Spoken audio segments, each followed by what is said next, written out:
Quiero comenzar con unos preliminares sobre la historiografía, porque bueno, en la convocatoria original había, y en la mesa de ayer, tenía como título La actualidad de Kant, de Immanuel Kant o algo así. Entonces me quedé pensando un poco en este asunto de la actualidad de los filósofos, ¿no? ¿Qué es esto de que sea actual una determinada filosofía, ¿no? Y cómo es distinto de la actualidad de teorías científicas, o de la actualidad de obras artísticas, o de la actualidad de otros, digamos, productos de la cultura. Entonces esto es lo primero, y a lo mejor va a ser lo más divertido y lo más interesante. Después me gustaría presentarles unas diapositivas sobre el tema de la humildad epistémica, es decir, lo que se conoce como nuestra ignorancia de las cosas en sí, ¿no? Que es a su manera pues la divisa de Kant, la crítica de la razón pura, la divisa filosófica y, digámoslo así, parte de lo que él llama el idealismo trascendental, como ustedes saben, ¿no? Que es su propia, digamos, propuesta de teoría filosófica. Entonces hablaremos de eso. Tengo algunas diapositivas que podemos revisar y discutir. Aquí, bueno, el tema es la famosa pero infame, distinción kantiana entre los fenómenos, por un lado, y las cosas en sí mismas, ¿no? Entonces de esto vamos a hablar. Parece que es un tema central de Kant, y me gustaría exponerles varias maneras, no es una exposición exhaustiva, pero por lo menos algunas maneras de entender esta distinción. No todas son completamente compatibles entre sí. Quizás es lo más importante de la mañana, ya dependerá de la discusión, de sus intereses. Podríamos continuar, también tengo esta parte preparada, con algo, digamos, un poco más metido en, digamos, la salsa de la interpretación del núcleo de la crítica de la razón pura, y eso sería, pues, la tesis de la heterogeneidad, digamos. Con esto a lo que me refiero es a esta idea kantiana muy particular de que la sensibilidad y el entendimiento, ¿no es cierto?, no comparten una estructura o no comparten una naturaleza, y entonces producen o son responsables, por así decirlo, de distinto tipo de representaciones que no se mezclan entre sí, ¿no? Y esto es distinto de la tradición previa y quizá también posterior en algún sentido. Entonces esto me gustaría discutirlo bajo la divisa de una interpretación que me parece a mí que es la más interesante, la interpretación no conceptualista del idealismo trascendental de Kant. Ya veremos en qué consiste este conceptualismo. Entonces este sería el tercer tema. Y por último, si es que tenemos todavía ganas o aire o interés, podría hablar de lo que estoy haciendo más recientemente, que es una investigación sobre el esquematismo trascendental, específicamente sobre los esquemas matemáticos. Ahí compartimos un interés muy puntual, Luis Canela y yo, y claro, esto me podría también compartírselos, ¿no? Podríamos hablar de otros temas de Kant, si ustedes quieren, ¿no? Estoy abierto a cualquier tipo de tema. No sé si mi competencia dará para todo, espero que sí, pero bueno, hay que advertir que lo que sé y lo que no sé, pues no lo sé, ¿no? Entonces cuando no lo sepa, pues les voy a decir, pues no lo sé ya. Sé que hay también interés por la filosofía práctica, quizá por la filosofía política. Y también he trabajado temas y también enseño temas de la filosofía práctica y de la estética, pero no tengo nada preparado esta mañana para eso. Es sobre todo el Kant de la crítica de la razón pura lo que veríamos esta mañana, ¿no? Entonces, quizás sin mayor preámbulo podríamos ya comenzar con lo que les digo que es la parte más divertida, porque me gustaría comenzar hablando de estatuas de monumentos, ¿no? Debo pedir disculpas por no tener preparado un PowerPoint o algo así muy bonito. Bueno, sí tengo un PowerPoint, pero no para esto que les voy a hablar, que está bonito, las estatuas, y digamos porque visualmente a veces pueden ser impresionantes. No sé si igual en sus dispositivos y todo esto lo pueden googlear ahorita. La estatua de Kant en Königsberg, bueno, en Kaliningrado, ¿no? Como saben, la vieja Königsberg o la vieja Monterrey germana, ¿no? Bueno, no sé si es Monterrey o algo así, Moscú, ¿no? Pero esta ciudad donde pues vivió y pensó Immanuel Kant, de la que se dice que nunca salió, ¿no? Es ahora parte de la Federación Rusa, como ustedes saben, ¿no? Entonces, bueno, el peso de la historia, y claro, lo primero que hay que decir es que así como no es lo mismo leer a Cervantes después de El Quijote, después de García Márquez, después de 100 años de soledad, pues así mismo no es lo mismo. O sea, análogamente, para leer la crítica de la razón pura hay que tomar en cuenta también que ha pasado algo de tiempo y que han pasado cosas en ese tiempo, y por eso es importante el peso de la historia. Entonces, regreso a lo de las estatuas de filósofos y de conquistadores. Muchas gracias. Filósofos y conquistadores. En nuestras tierras no sé de ninguna estatua de un filósofo, menos de una filósofa, ¿no? A lo mejor simplemente lo ignoro, pero no tengo noticia de estatuas de filósofos. Pero sí hay muchas estatuas de héroes nacionales, incluso de conquistadores. Por ejemplo, en Mérida, ¿no? La estatua de Montejo, que no es el único lugar en este país donde hay una estatua de un conquistador. Es como si hubiera una estatua en Paseo de la Reforma a Hernán Cortés, ¿no? Es una cosa rara de Yucatán, pero bueno, así es, ¿no? Pero en el resto de Latinoamérica sí hay muchas estatuas de conquistadores, y recientemente han sido algunas de ellas derribadas. Entonces pensemos en esto, pensemos en qué significan las estatuas, qué significan los monumentos, y por qué en un momento dado la gente, las sociedades o los gobiernos deciden erigirlas, y por qué también en otros momentos la gente, no los gobiernos, a veces también los gobiernos, pero la gente decide quitarlas, decide derribarlas. Y estoy teniendo en mente un ejemplo de hace pocos años. Es como un contrapunto, porque en Edimburgo, como ustedes saben, hay una estatua de David Hume, y bueno, esa fue también, ha habido protestas. Me parece que no ha sido desplazada o destruida, pero ha habido protestas para quitar la estatua de David Hume. Uno se preguntará ¿por qué? Bueno, pues resulta que el buen David Hume, en uno de sus ensayos o en una carta que anda por ahí, emitió una opinión muy desfavorable de un intelectual y poeta haitiano,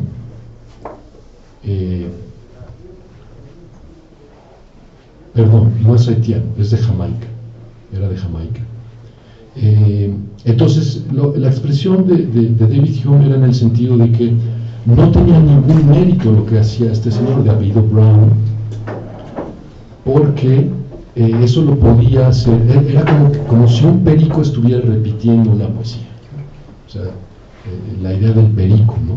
Del ave que habla, pero que no tiene en realidad nada que decir. Y bueno, pues yo creo que es bastante duro esto, y para nuestras necesidades sociales actuales, pues es muy cuestionable, ¿no? Pero el punto es que simultáneamente, y perdón que esté haciendo todo este rodeo para empezar a hablar de Kant, pero van a ver que sí tiene que ver, o al menos así lo espero. Simultáneamente, una scholar, una académica sudafricana, que había recibido la beca Rhodes, que es una beca muy prestigiosa. Los Rhodes Scholars son muy reconocidos y de cierta forma muy privilegiados, pero al recibir la beca, esta persona hizo una crítica muy dura al colonialismo europeo en África, y entonces denunció el señor Rhodes como pues un genocida, que en realidad sí era un genocida cuando uno se pone a revisar lo que hizo, ¿no? Con su patrimonio, con su herencia o lo que fuera, hicieron las becas Rhodes. Entonces esta idea como para quizá podríamos decir limpiarse un poco la cara, ¿no? Pero quisiera que ustedes que pensáramos en comparar las estatuas de los filósofos como David Hume con las estatuas de los conquistadores, los colonizadores, también podríamos decir, genocidas, ¿no? Entonces, ¿qué pasa aquí? ¿Hay alguna diferencia? El gesto de Hume de escribir un enunciado racista, descalificatorio, ¿no?, parece equivalente a, digamos, la conquista armada, militar, genocida, ¿no?, de Edwin Rhodes, el conquistador, ¿no?, el colonizador de África. ¿Por qué estas palabras de Hume son equivalentes? Sí, merecen lo mismo, ¿no?, en ambos casos. ¿Por qué estas palabras, si pudiéramos aquilatarlas, si pudiéramos compararlas, ¿no?, por qué, digamos, merecen la misma respuesta social? ¿No? Es una pregunta para la cual no tengo una respuesta, pero me parece importante señalar ese hecho, ¿no?, que quizás 2 o 3 palabras, 2 o 3 oraciones, en este contexto, en este marco, desde luego, son equivalentes a, digamos, actos documentados de genocidio, ¿no? Eso es algo que debemos pensar, la fuerza de las palabras. ¿Y por qué estoy hablando de esto? Porque estamos viviendo una época en donde las estatuas se tiran, se derriban todos los días. Y bueno, podríamos decir, pues sí, está bien, es una buena idea, ¿no? También en Estados Unidos, ¿no?, ha habido estos intentos, al menos en el sur de Estados Unidos, por derribar estatuas o quitarle los nombres a las universidades y a las bibliotecas de pues personajes, digamos, patéticos, deleznables del sur de Estados Unidos, héroes esclavistas, digamos así, ¿no? Entonces, eso es una buena noticia. Pero, digamos, ¿qué es lo que nos indica esto cuando reparamos en que también los filósofos las estatuas de los filósofos están siendo derribadas? ¿Se trata de una especie de injusticia o no? ¿No? Esto me parece que es una pregunta que vale la pena, ¿no? Y al hilo de esto, piensen ustedes en otras estatuas de filósofos, ¿no? Que yo sepa, todavía no tiran la estatua de Descartes, el monumento a Descartes, que está en París. Y regresando a Kant, entonces, en Kaliningrado, tampoco han tirado la estatua de Rousseau, que está en Ginebra, que yo sepa. O sea, hay algo ahí como de identidad, ¿no? Pero ¿qué pasa con la estatua de Kant? Y este es el punto, ¿no? Entonces, hace unos años, me parece que hubo una propuesta, no sé de qué lado, de nombrar el aeropuerto de Kaliningrado Immanuel Kant, como está, bueno, la universidad, como ustedes saben, de Kaliningrado se llama Immanuel Kant, y hubo la propuesta de ponerle el nombre de Kant al aeropuerto. hubo una reacción muy virulenta de parte de un sector del ejército de la Federación Rusa.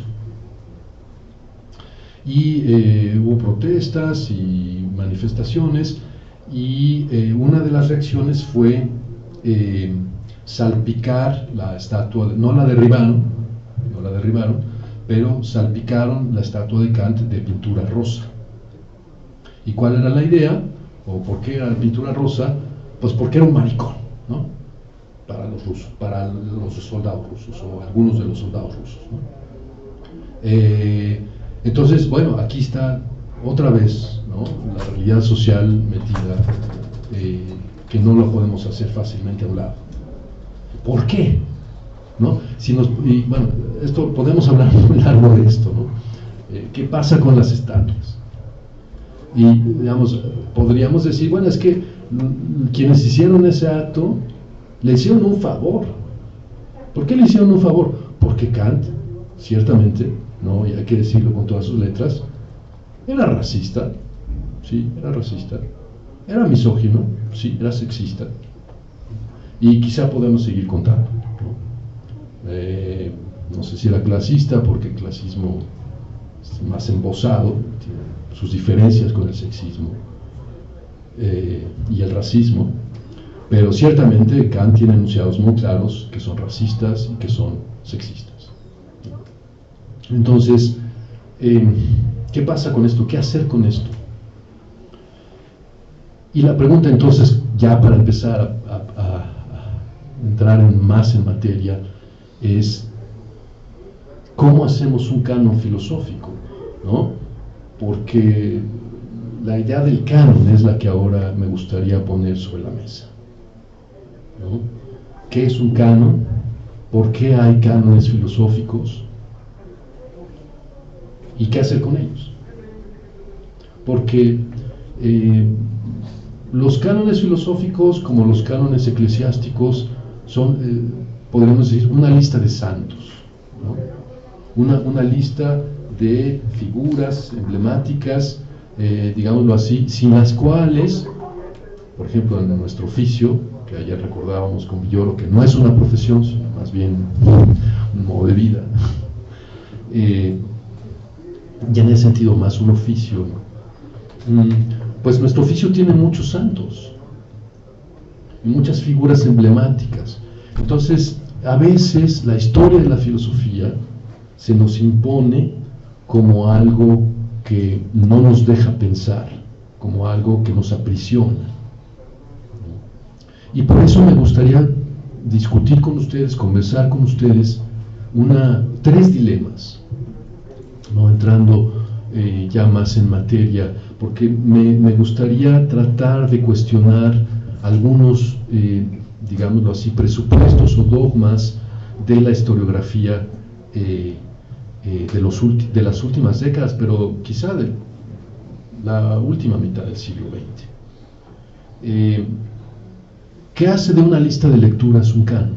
Porque podríamos decir que un canon es, en muy buena medida también, una lista de lecturas, una lista de las lecturas que uno no se puede perder si quiere saber, ¿no?, algo de cierto tema. Y esto se puede aplicar fuera de la filosofía muy fácilmente. Pero ¿por qué tenemos esas listas de lecturas y no otras?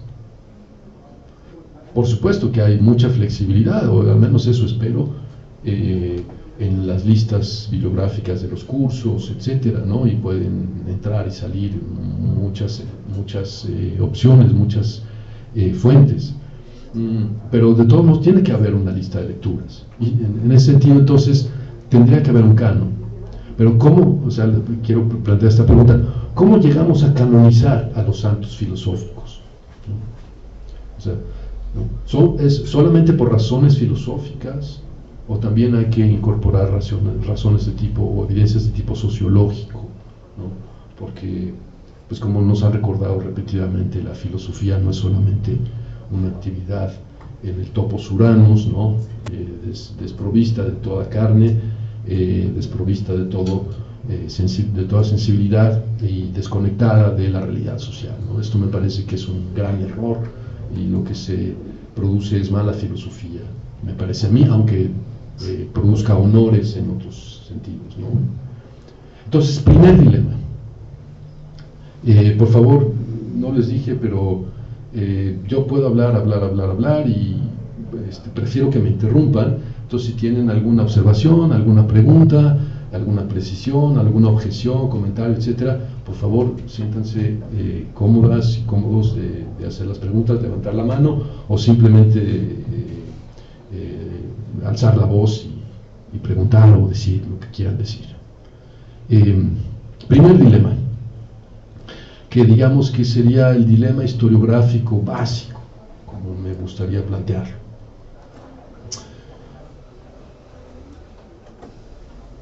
O bien imponemos de modo anacrónico nuestros problemas y nuestros vocabularios a una serie de estatuas, a una serie de muertos ilustres, ¿no?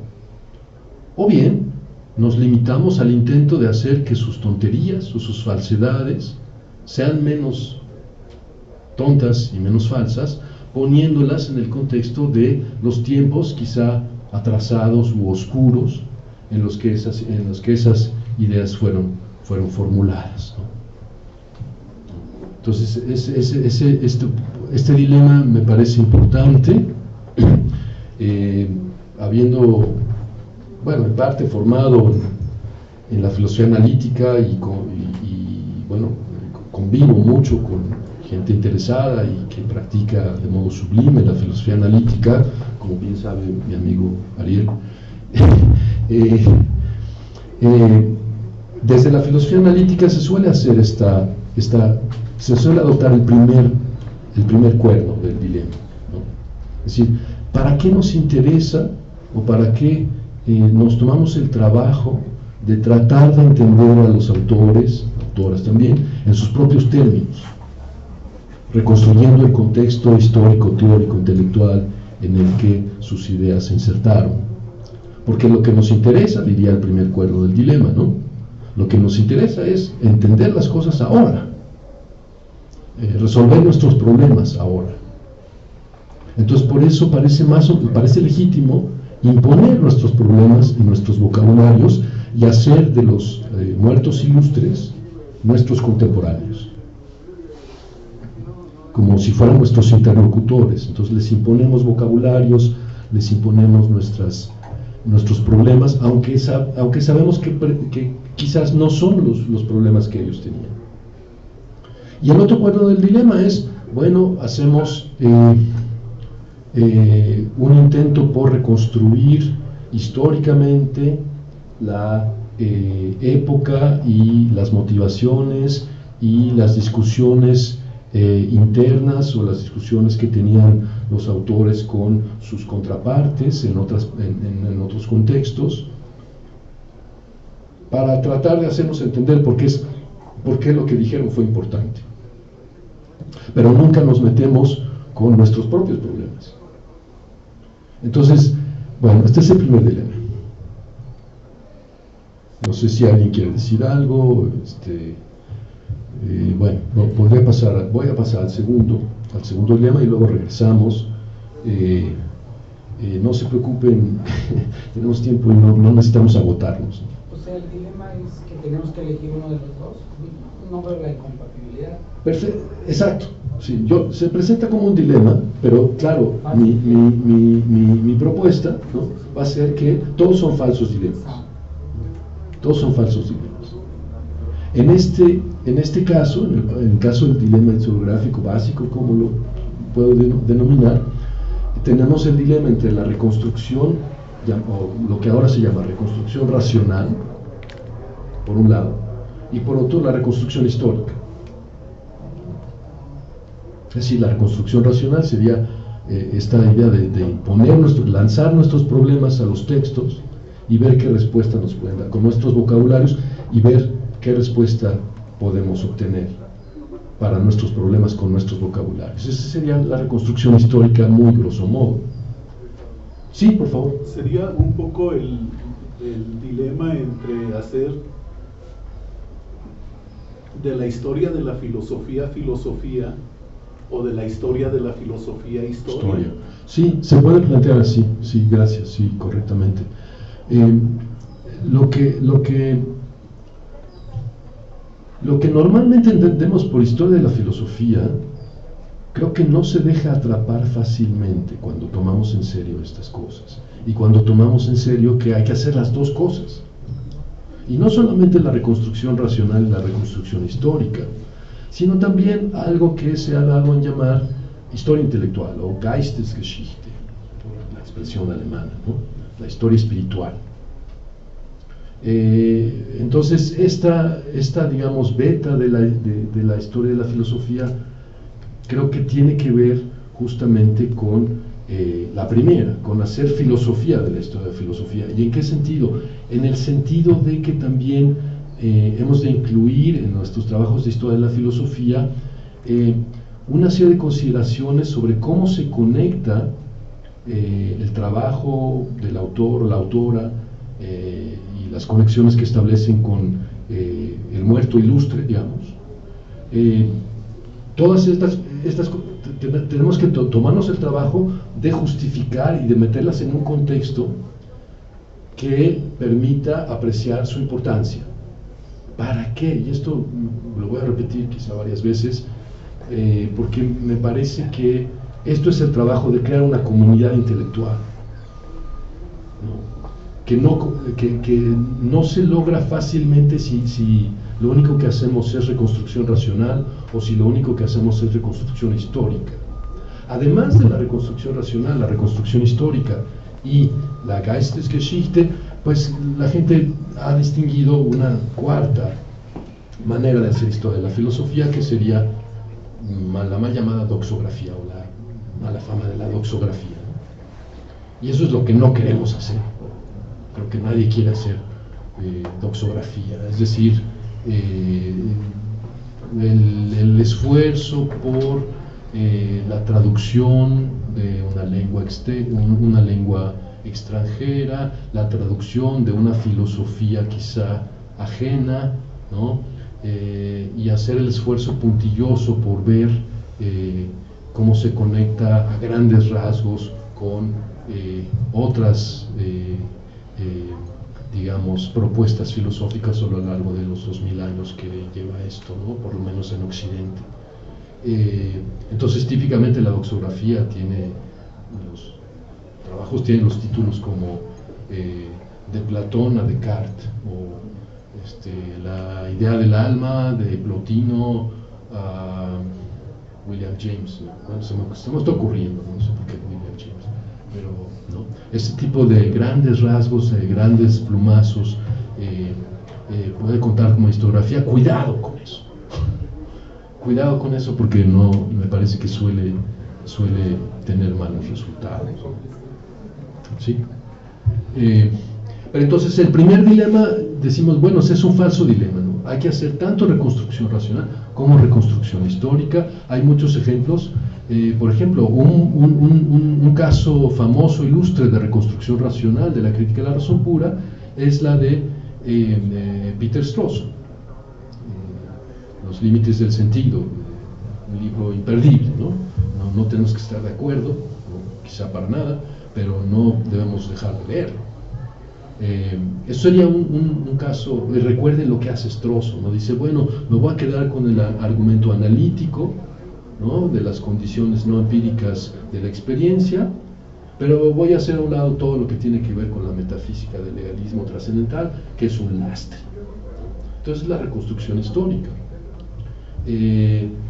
Reconstrucción racional, por ejemplo, también en el mismo plexo kantiano, Henry Allison, como por ejemplo su libro de 83, me parece que es El idealismo trascendental de Kant, una reconstrucción y defensa, que ha tenido también otra edición, ¿no? Un libro muy influyente, pero esa influencia del libro de Allison, del libro original de Allison, también está conectado con la influencia de Strawson, porque en cierta forma le está contestando a Strawson. Entonces, lo que digo es, tanto Strawson, que es predominantemente reconstrucción racional, como Allison, que serían eminentemente reconstrucción histórica, tienen componentes del otro, necesariamente. Strawson tiene que hacer algo de reconstrucción histórica y Allison tiene que hacer algo de reconstrucción racional para dar a entender la relevancia de su propuesta. Y ambos en algún momento incluyen también su pertenencia a la propia tradición, en el caso de Strawson, a filosofía oxoniense, analítica en general. ¿Cómo se conecta su propuesta con esta historia? Hacen lo que estamos llamando acá Geistesgeschichte, ¿no? Una historia justificatoria de por qué esto es importante para la gente. Bueno, entonces este es el primer tema. Todavía no entramos propiamente en Kant, pero estamos hablando de cosas historiográficas que me parece que son importantes a la hora de hablar, por ejemplo, de la actualidad de la filosofía de Kant, ¿no? Bueno, el segundo dilema. El segundo dilema sería un dilema que también tiene que ver con el canon y con lo que malamente llamamos especialización, ¿no? Entonces, o bien es el dilema, o bien nos especializamos, por ejemplo, en un nicho del canon, ¿no? En 2 o 3 textos de la lista de lectura, ¿no? O bien nos especializamos en un nicho del canon y no llegamos a comunicar ni tratar filosóficamente temas que le importan al resto de la sociedad, al resto de la cultura, o bien tratamos temas de interés, voy a decir, actual, relevantes para la cultura, pero perdemos el rigor y la exactitud de la especialización, ¿no? Entonces aquí es un dilema entre dos irrelevancias, ¿no? El primer cuerno del dilema es la irrelevancia social de la filosofía, ¿no? Que a nadie le importa lo que hacen o no hacen en la Facultad de Filosofía y Letras, ¿no? Y el otro dilema es la irrelevancia académica, ¿no? Entonces, el otro cuerno del dilema es la irrelevancia académica. Si escribes para, digamos, el gran público o escribes cosas de interés para el gran público, bueno, pues entonces vas a perder relevancia académica y seguramente tu carrera, si es que te importa mucho la carrera académica, puede sufrir. También este es un falso dilema, ¿no? Lo que pasa es que cuando decimos que es un falso dilema, estamos, digamos, cargándonos de obligaciones y de trabajo. Es mucho más fácil ser un mero especialista que tener una formación amplia. Por eso, digamos, para salir de este segundo dilema, a veces se recomienda la formación, porque es un dilema que tiene que ver con la formación en T, ¿no? Como una letra T, en donde hay, digamos, una cierta amplitud en la línea horizontal, ¿no? Pero también hay una profundidad en la línea vertical de la letra T, ¿no? ¿Cómo se logra esto? No creo que ningún programa de estudios pueda hacerlo como tal, como programa de estudios. No quiero hablar mal de los programas de estudios, pero son un pretexto para ponerse a estudiar, ¿no? No son un fin en sí mismo. Pero digamos, es importante señalar esto, señalar que es más trabajo, que es más oneroso para nuestra formación, una formación en T, una formación que trate de combinar la amplitud panorámica de miras con la especialización profunda en algún tema o en algún autor, ¿no? Pero, de nuevo, este dilema del canon y el dilema de la especialización es un falso dilema.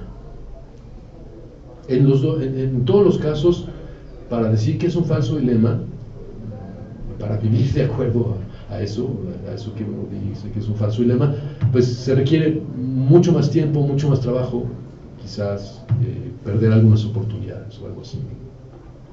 Tercer dilema, y ya con esto termino esta parte, es un dilema acerca de qué es una contribución filosófica. ¿A qué le llamamos contribución filosófica? Entonces, el primer cuerno de este dilema tercero es, o bien una contribución filosófica es una adición a una serie de entradas de un catálogo, o si ustedes quieren, a una base de datos, o bien la contribución filosófica es una expresión articulada de una experiencia vital, es decir, una contribución a que, voy a decirlo así, el pensamiento filosófico sea una actividad que haga florecer la vida.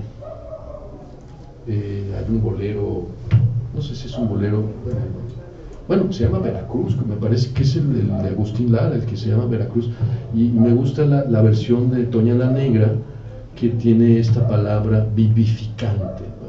Escúchenla, ella lo dice con una entonación muy especial, ¿no? Por supuesto se refiere al amor romántico, que ya sabemos que no existe, pero la palabra, digamos, vivificante pronunciada por Toña la Negra, esa es la que me gustaría que estuviera en la filosofía todo el tiempo, porque si nos aburre, si nos pone a dormir, entonces no es buena filosofía. Entonces este último dilema, que es el dilema acerca de la contribución filosófica, o digamos, también lo podríamos extender a qué significa filosofía original. ¿Qué significa la originalidad en la filosofía? ¿En qué consiste hacer una contribución original? Consiste en decir algo que jamás nadie había dicho en la historia de la filosofía, más de 2000 años, ¿no? Y con la producción que ha habido en los últimos 25 años, que es equivalente a los 2000 años anteriores, ¿no? Entonces es un poco raro, ¿no?, de pensar que vamos a decir algo que nadie ha dicho. Entonces, ¿en qué consiste? ¿En qué consiste la originalidad filosófica? Entonces, bueno, yo no tengo la respuesta, pero me parece que no consiste en, digamos, lograr poner nuestro nombre o el nombre de nuestros coautores, ¿no?, o coautoras, en un catálogo, en una base de datos, ¿no?, academia.edu o Phil People o algo así, ¿no? A veces digamos, por estar tan clavados y tan inmersos en la actividad académica cotidiana, nos olvidamos de eso. Y me parece, al menos en mi experiencia personal, que el riesgo es que desde las aulas transmitamos que de eso se trata en la filosofía, que lo que hay que hacer es poner tu nombre en un catálogo. Primero tienes que estudiar, primero tienes que hacer una tesis, luego tienes que hacer un doctorado, una maestría, un doctorado, y luego a ver si aspiras a que pongan tu nombre, a ver si puedes poner tu nombre en un catálogo. Y ya que lo pusiste, pues no sé qué va a pasar. Pregunten por ahí a ver qué tipo de vidas tienen esas personas, ¿no? Todo esto, ya termino, para hablar de la actualidad del chino de Königsberg, como le decían los chinos, ¿no? Entonces, digamos, con todo esto, con todos estos falsos dilemas, sobre todo con el primero, pero también con los dos siguientes, quizá la propuesta historiográfica fundamental es, tenemos una serie de reinterpretaciones. No estamos, al menos así es como consigo mi trabajo, no estamos haciendo, digamos, no estamos revelando la verdad histórica acerca de lo que realmente, subrayado el adverbio, dijo Kant. Esto no tiene sentido, o no tiene mucho sentido, porque no existe tal cosa como lo que realmente dijo Kant. Lo que existen son interpretaciones y reinterpretaciones. Richard Rorty tiene esta fabulosa propuesta de misreadings, que no sé bien cómo traducir al español, ¿no? Lecturas equivocadas, ¿no?, sesgadas. Entonces Strawson hace una gran misreading de la crítica de la razón pura, ¿no? Como también Heidegger se puede decir algo parecido, ¿no? Una gran lectura sesgada de la crítica de la razón pura. Pero creo que es buena. Ayer platicaba esto con Montserrat, y lo que decía es que, bueno, se acabaron los grandes filósofos, estaban ustedes, ¿no? Se acabó la época de los grandes filósofos, de las grandes figuras, y eso es positivo en cierta forma, porque también, como ustedes saben, la filosofía tiene la tendencia a producir personalidades narcisistas tóxicas. No sé si más que en otras profesiones, pero pues sí que la tiene, ¿no? Entonces, cuidado con eso. Entonces, todo esto nada más para... No, sí, pues, claro. Bueno, hay una... Bueno, voy a jugar un poco al abogado del diablo. Yo estoy un poco más del lado del valor de la reconstrucción histórica. Lo que pasa es que aquí hay un supuesto que es el filósofo al que te estás refiriendo, que tiene un corpus organizado, quizá el más organizado de los filósofos modernos, que es Kant, por lo que respecta al corpus de su obra. No se puede decir lo mismo ni siquiera de otros filósofos de su tiempo, y eso pues requiere todo ese trabajo. O sea, para que alguien como Strawson pueda hacer una misreading de Kant, había atrás un montón de scholars que fijaron el corpus, o sea, que de alguna manera organizaron, ahora sí que qué dijo Kant. Y yo no daría el texto de Strawson en un curso de introducción a Kant, lo daría en un curso sobre la recepción de Kant en la filosofía analítica. Es un textazo. Ni usaría el libro de Heidegger, el problema de la metafísica, para enseñarles a los alumnos qué dijo Kant. Sí.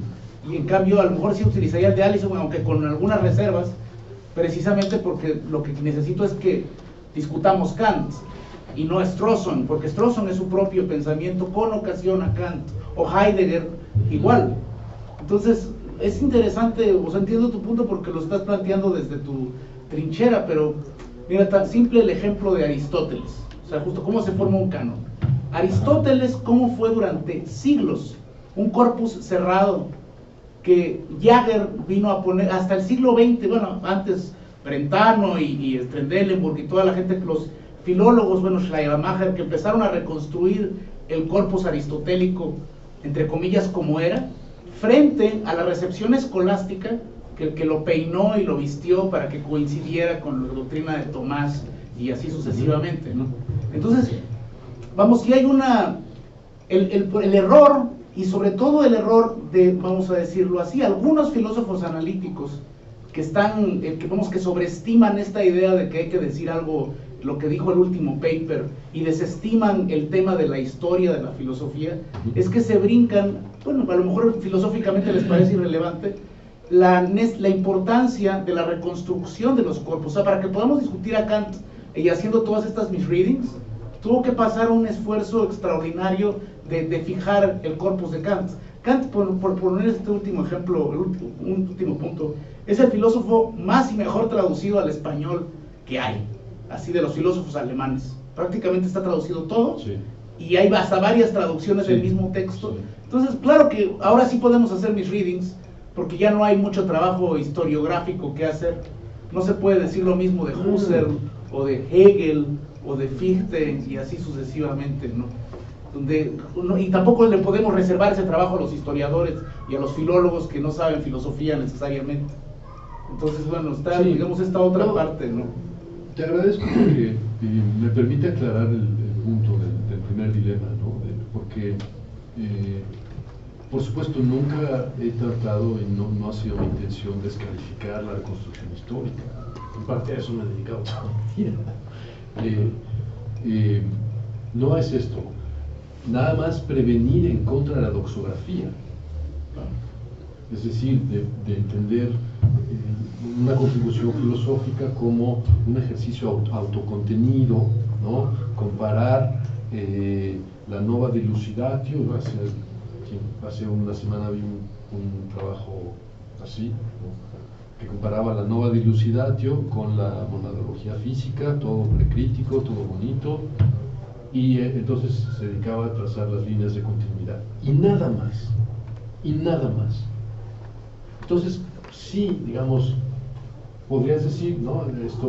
Sobre eso se puede montar algo interesante, puede ser, no digo que no, pero me parece que no se puede quedar ahí la filosofía. O sea, como decía, ¿no? La historia de la filosofía es filosofía, y hay en esos casos la sensación de que aquí todavía no aparece la filosofía, no aparece la problematización, no aparece, digamos, esa chispa, ¿no? Que es muy difícil de describir como el flamenco cuando alguien le da el duende y empieza a bailar, que es difícil de describir pero que está ahí, ¿no? Entonces, bueno, y tampoco pretendo descalificar a nadie, ¿no? Ni a ningún país en particular, menos España, pero bueno, digamos, porque en España predomina esto. O sea, gente que sabe muchísimo sobre un autor, que puede repetir, ¿no? Cada una de las líneas, incluso, ¿no? De memoria, con línea y todo, página, línea y todo. Pero, ¿qué dice, no? O sea, ¿para qué nos sirve eso? Entonces entiendo el punto, y me recuerda también una idea que no voy a reconstruir acá de Rorty, ¿no? Porque como ustedes saben, Richard Rorty dedicó parte de su trabajo a la historiografía y tiene propuestas muy interesantes. Entonces Rorty es uno de los que respondería, bueno, quien hace historia de la filosofía en esa tesitura, en ese talante, pues es legítimo todo, pero digamos, los que realmente van a hacer algo, ¿no? Una contribución filosófica, van a ser otros. Es como la división entre los obreros, ¿no? Y los patrones. Así, más o menos en esos términos lo pone Rorty, ¿no? Es lo que dice Entonces, Nietzsche, ¿no? De los probablemente que trabajan de y Nietzsche. entonces, claro, porque Probablemente no he dicho de nada en Nietzsche. original realmente, ¿no? Más bien es Nietzsche el que dice que hay los obreros y los artistas en la filosofía, ¿no? Los que trabajan bueno, ándale. haciendo ese Sí, trabajo. ese es otro. Sí. Una división del trabajo filosófico. Pero, digamos, yo creo que quizá el panfleto que yo escribiría en esta tesitura sería en contra de la división del trabajo filosófico, ¿no? O sea, en contra de que solo unos hagan una cosa y solo otros hagan otra cosa, sino que todos tenemos que hacer lo mismo, o sea, no lo mismo, sino las tres cosas, ¿no? La reconstrucción histórica, la reconstrucción racional y también la Geistesgeschichte. Pues darnos alguna clave de por qué es importante lo que estamos diciendo. Y eso se puede aplicar a todos los autores, no solamente acá. Tú tienes razón, que es uno de los corpus más trabajados, más acabados.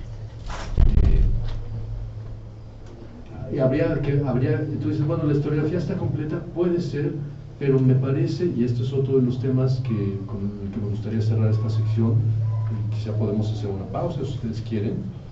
Sí. Acabas de resumir las tres formas, ¿no? Historiográfica clásica, la reconstrucción racional, y esta otra de valorar o ponderar. Me da la impresión que tu punto de vista es que las tres son tareas legítimas, porque persiguen algún criterio metodológico específico, algunos buscan pertinencia, relevancia, otros buscan nada más la consistencia, la coherencia, y digamos que cualquiera de las tres tareas tienen sus propósitos metodológicos, pero para ti las tres serían tareas valiosas, complementarias, necesarias. De hecho, la reconstrucción racional pierde mucha fuerza para valorar pertinencia, impacto, todo eso, si no sabemos de qué me estás hablando, y necesitamos entonces la otra parte. Sí. Pero mi pregunta entonces ahora es, si esa es como a donde apunta, la pregunta es, ¿las tres tareas son filosóficas? ¿Las tiene que hacer un filósofo? Pues uno puede decir sí, porque el clásico tiene que reconocer que es una obra filosófica, no tiene, por muy prejuiciado que sea y muy tonto que sea, tiene que tener puestas sus ojos de filósofo en una obra que él va a calificar de filosófica. Porque a lo mejor hay cosas que escribió Kant, pues se las escribió porque no tiene nada que hacer, no estaba pensando, ¿no? Pero desde la primera perspectiva, desde la primera tarea, primero hay que valorar si eso lo vamos a meter. Porque el hecho que haya escrito Kant no significa que es pensamiento kantiano. O sí. Desde la primera perspectiva podría decir sí hay que juntar todo lo que dijo. Es más, no digas nada porque es lo que dijo. Yo diría, está ya su trabajo.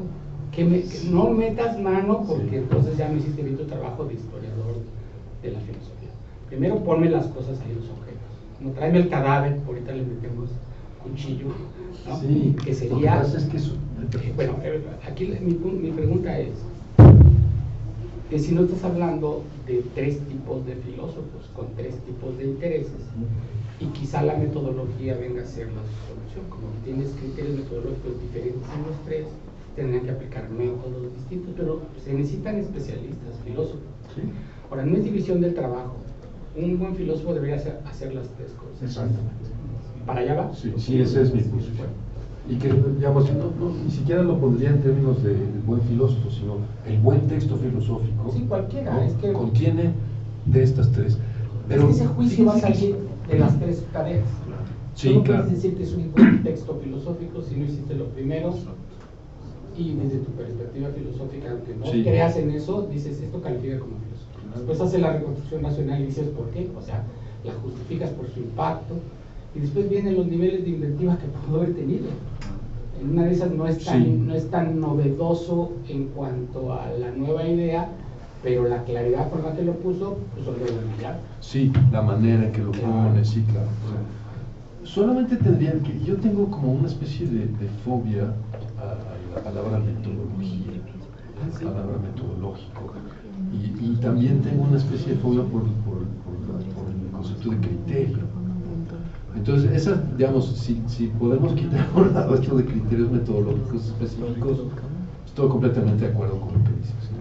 Es decir, si la propuesta más es decir, mi intención aquí no es tanto decirles cómo hacer historia de la filosofía, sino decirles que hacer historia de la filosofía es algo que exige, digamos, en tu terminología, diferentes métodos.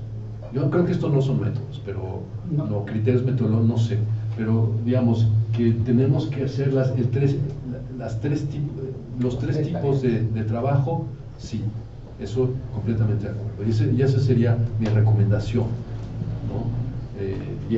Cualquier buen texto de historia de la filosofía no es, si un buen texto de historia de la filosofía no es como hacer un buen museo, ¿no? Construís un museo donde pones las cosas de las culturas pasadas que ya no se usan, ya, ¿no? Algo en desuso, ¿no? Entonces el cadáver, sí, ¿no? Me parece una metáfora, una imagen muy buena, pero el cadáver todavía no se muere. O sea, hay que examinarlo, hay que ver, pero todavía está vivo. Bueno, entonces esto sería un poco el planteamiento. Creo que estamos de acuerdo, ¿no? En el fondo estamos de acuerdo. Fíjense que este problema no lo tienen quienes entienden el trabajo filosófico meramente como, digamos, resolución de problemas, problem solving, algo así.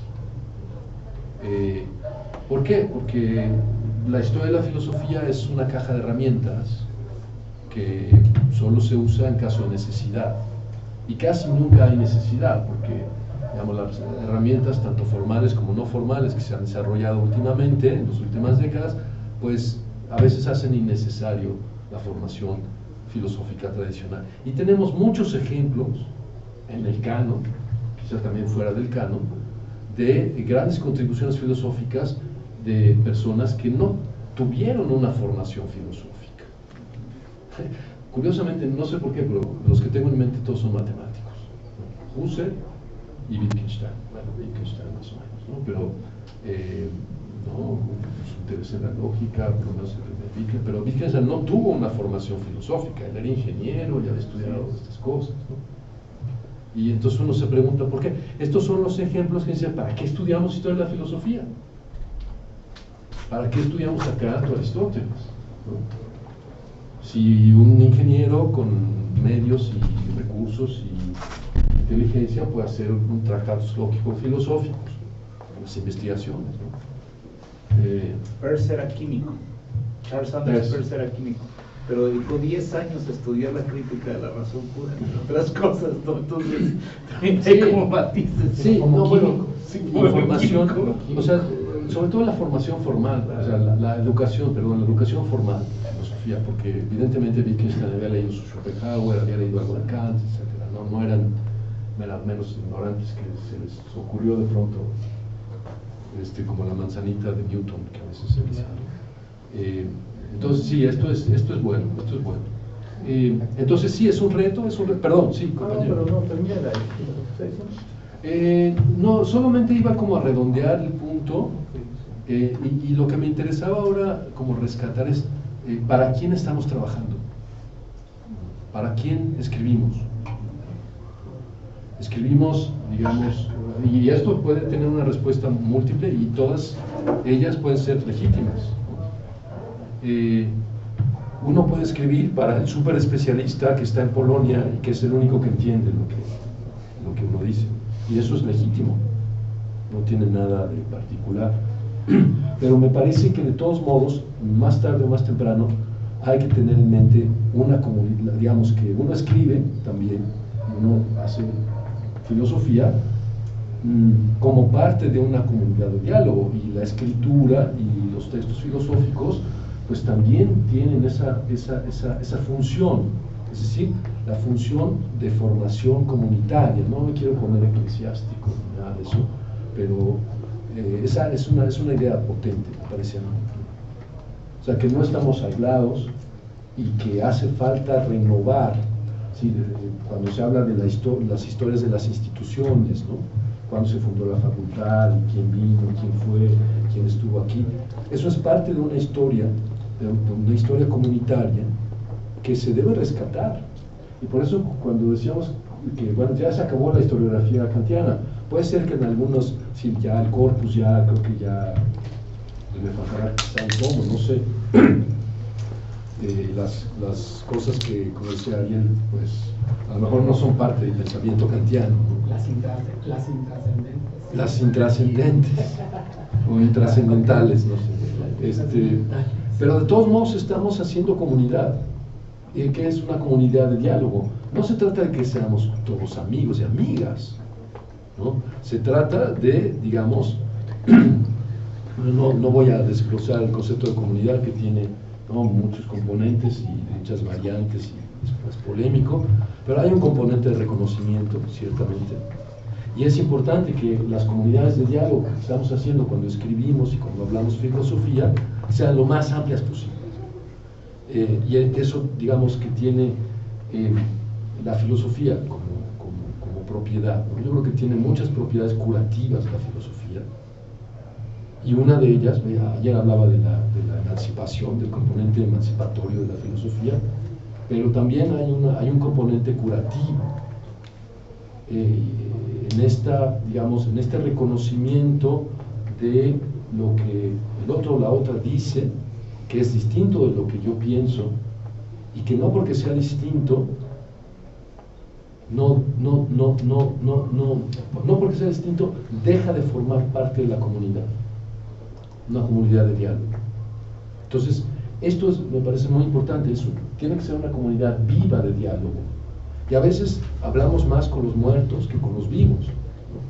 Pero hablar con los muertos también es formar una comunidad viva de diálogo, ¿no? Y esto es lo que me importaba decir en esta primera sección.